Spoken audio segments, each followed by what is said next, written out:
Japan এমন একটি দেশ যা পুরো পৃথিবী থেকে আলাদা। তাদের টেকনোলজি এতটাই উন্নত যে তারা যেন বর্তমান 2024 সালে নয় বরং ভবিষ্যৎ 2050 সালে বসবাস করছে। তারা সময়কে প্রাধান্য দেওয়ার জন্য তারা তাদের সময়কে বাঁচাতে রেডিমেড খাবার খাওয়া থেকে শুরু করে তারা এমন কিছু জিনিস ব্যবহার করে যা সেই সব জিনিস ভারতীয় নাগরিকদের কাছে আসতে তা বহু বছর সময় লেগে যাবে। তো চলুন আজকের ভিডিওতে ভারতের সাথে জাপানের এমন কিছু পার্থক্য দেখাতে চলেছি যা দেখে আপনি বলবেন তারা যেন সত্যি ভিন্ন অন্য কোনো এক গ্রহের মানুষ। তো স্বাগতম আপনাকে সৃষ্টিময় চ্যানেলের আরো একটি নতুন এপিসোডে। জাপান আমাদের ভারত থেকে প্রায় 6000 কিলোমিটার দূরে অবস্থিত। তবে জাপানের টেকনোলজি এতটাই অ্যাডভান্স যে সেই দূরত্ব মাত্র আপনি 19 ঘন্টাতেই অতিক্রম করতে পারবেন, কারণ তারা এমন এক বুলেট ট্রেন আবিষ্কার করেছে যার গতি 320 কিলোমিটার।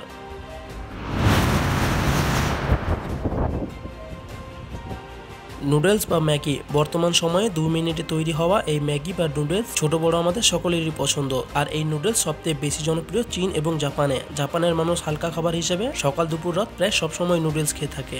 তবে এইসবের পাশাপাশি জাপানের মানুষ যখন নুডলস দিয়ে স্নান করতে শুরু করবে তখন আপনি কি বলবেন? হ্যাঁ, আপনি ঠিকই শুনছেন। উদ্ভট হলো জাপানের মানুষ নুডল দিয়ে স্নান করে থাকে। তারা মনে করে এই নুডলস দিয়ে স্নান করলে তাদের স্কিন সাধারণের তুলনায় অনেক বেশি ভালো থাকে। জাপানের তুলনায় যেখানে জাপানের মানুষজনের সংখ্যায় বেশি, তাই সেখানকার মানুষজন শিখে গেছে যে অল্প কিছু জায়গাতে কিভাবে তাদেরকে বসবাসের উপযোগী করে তুলতে হবে। কারণ এর উদাহরণ হিসেবে বলা যেতে পারে একটি তরমুজ গোল আকৃতির হওয়ায় যখন সেটি ফ্রিজে রাখা যাচ্ছিল না, তখন 1978 সালে জাপানের একটি মানুষ প্রথমবার 4 কোণ বিশিষ্ট একটি তরমুজ বানাতে সক্ষম হয়। আর সেই থেকে আজও এই টেকনিক চলে আসছে। সেই তরমুজ তৈরি হওয়ায় জাপানের মানুষজনের জায়গারও সাশ্রয় হয়েছে, সেই সাথে তাদের সেই তরমুজ প্যাকেজিং করাতেও তাদের অনেকটাই সুবিধা হয়ে উঠেছে। আমাদের পুরো পৃথিবীতে যেখানে সবকিছুই জোগাড় করে সেটিকে ভালো করে তেল নুন মশলা দিয়ে রান্না করে খাওয়া হয়, তবে জাপানের মানুষ কিন্তু পুরোটাই আলাদা।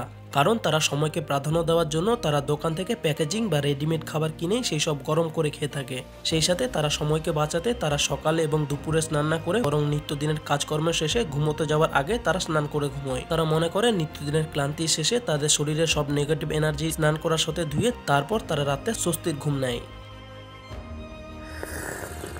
সকালের শুরুটা আপনিও কি এমন আওয়াজ বের করে চা বা খাবার খেয়ে থাকেন? খেলেও হয়তোবা আশেপাশের মানুষ তা আপনার দিকে বিরক্ত বোধ করে ভুরু কুঁচকে তাকিয়ে থাকে। তবে এই ব্যাপারটা কিন্তু জাপানে পুরোটাই উল্টো। কারণ জাপানের মানুষ মনে করে সেখানকার মানুষজন এমন আওয়াজ বের করে খাবার তখনই খায় যখন সেই খাবার তার অনেক পছন্দের হয়ে থাকে। তাই জাপানিরা কোনো রেস্টুরেন্টে খাবার খেতে গেলে তারা এমনভাবে আওয়াজ বের করে খাবার খায়, আর রেস্টুরেন্টের মালিক বা শেফ মনে করে তারা যেন সেই খাবার আনন্দের সাথে অনেক তৃপ্তি করে খাচ্ছে।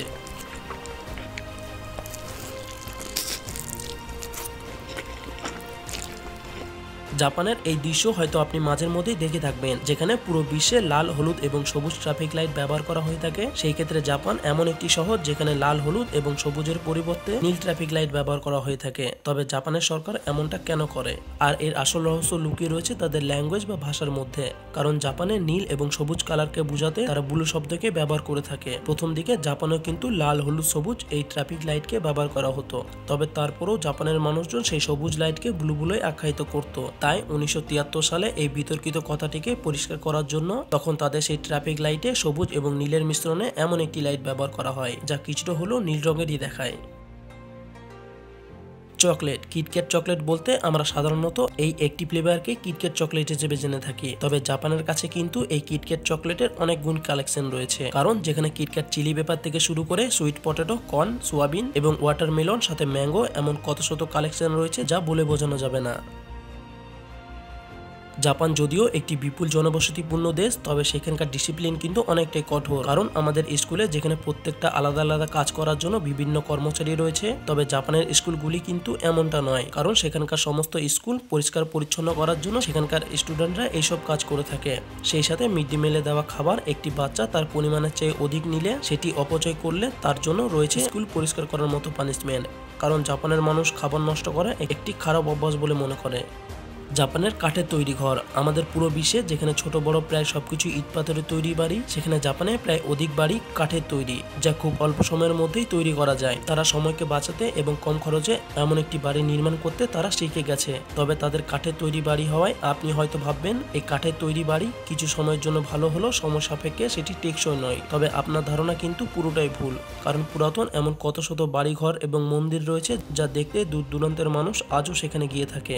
সেই সাথে সেখানকার আবহাওয়ার সাথে মিল খাইয়ে এই ইট পাথরের তৈরির পরিবর্তে কাঠের তৈরি বাড়ি সেখানে বানানো হয়। ভিডিওটি ভালো লাগলে লাইক কমেন্ট শেয়ার করতে পারেন এবং আপনি যদি এমনই রহস্য রোমাঞ্চ আনকমন এবং ইন্টারেস্টিং ভিডিও দেখতে পছন্দ করে থাকেন তাহলে আমার সিস্টেমার চ্যানেলটিকে সাবস্ক্রাইব করে পাশে থাকা বেল আইকনে প্রেস করতে পারেন। তো দেখা হচ্ছে আগামী এপিসোডে, ততক্ষণ পর্যন্ত ভালো থাকবেন, ধন্যবাদ।